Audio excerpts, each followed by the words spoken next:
Christmas അവധിക്ക് ലക്ഷദ്വീപിലേക്ക് മടങ്ങാൻ യാത്രാ സൗകര്യമില്ലെന്ന് പരാതി. മിനിക്കോയ് നിവാസികൾ കൊച്ചി ഓഫീസിന് മുന്നിൽ പ്രതിഷേധം നടത്തുകയാണ്.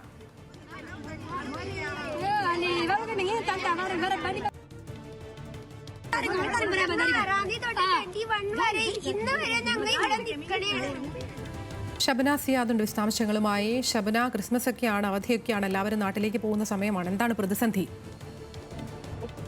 അതിന് ഈ ലക്ഷദ്വീപിലേക്കുള്ള യാത്രാ പ്രശ്നം നിരവധി നാളുകളായിട്ടുള്ളതാണ്. ഇപ്പോൾ ഈ മിനിക്കോയ് നിവാസികൾ കൊച്ചി ലക്ഷദ്വീപ് ഓഫീസിന് മുന്നിൽ പ്രതിഷേധിക്കുന്നത്.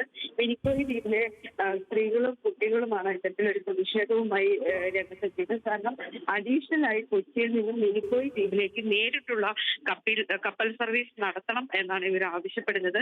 ഈ ക്രിസ്മസ് വെക്കേഷന് കുട്ടികളെ കൂട്ടാൻ ഉൾപ്പെടെ ആളുകൾ കൊച്ചിയിലെത്തി. അവർക്ക് തിരിച്ചു പോകാനുള്ള സൗകര്യമില്ല. ഹൈസ്പീഡ് വെസലിന്റെ ടിക്കറ്റ് നൽകിയിരുന്നു. ഒരു ഹൈസ്പീഡ് വെസൽ ചാർട്ട് ചെയ്തിരുന്നു. എന്നാൽ ഈ ഹൈസ്പീഡ് വെസലിലും കുട്ടികൾക്ക് മാത്രം, അതായത് വിദ്യാർത്ഥികൾക്ക് മാത്രമാണ് ടിക്കറ്റ് നൽകിയത്. ഈ രക്ഷിതാക്കൾക്ക് പോകാൻ പറ്റാത്ത സാഹചര്യമുണ്ട്. നിലവിൽ ഒരു കപ്പൽ സർവീസ് നടത്തുന്നുണ്ട്. ആ കപ്പലിലാണെങ്കിൽ കൽപ്പേനി ദ്വീപിൽ എത്തി അവിടെ ഒരു ദിവസം തങ്ങിയതിനു ശേഷം വേണം മിനിക്കോയി ദ്വീപിലേക്ക് പോകാൻ. അതുകൊണ്ട് വലിയ യാത്രാ പ്രതിസന്ധി ഉണ്ട് എന്നാണ് ഇവർ പറയുന്നത്. ഇതേ തുടർന്നാണ് ഇത്തരം ഒരു പ്രതിഷേധം ഇവർ സംഘടിപ്പിച്ചത്. ശരി, ഷബന സിയാദാണ് വിശദാംശങ്ങൾ നൽകിയത്.